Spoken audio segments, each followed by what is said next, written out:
Hallo julle. 'n Pragtige voertuig verdien 'n lekker kragstelsel.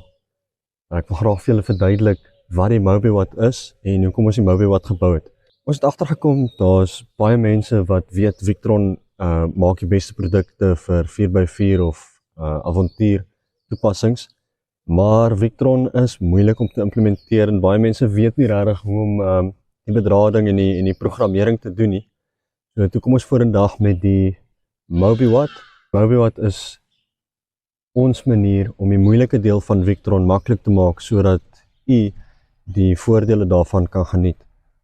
So wat die Mobiwatt in essensie is 'n battery en 'n inverter en van daar af kan jy self besluit wat jy wil bysit en wat jy nie nodig het nie.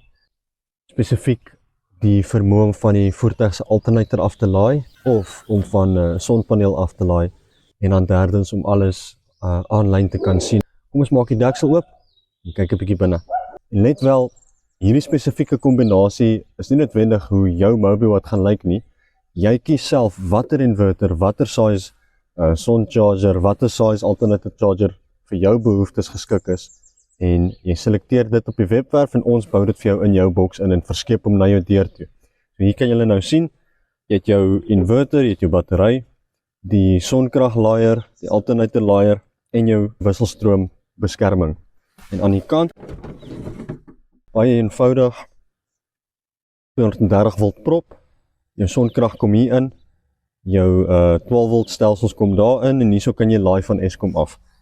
En daai knoppies sit die hele stelsel aan en af.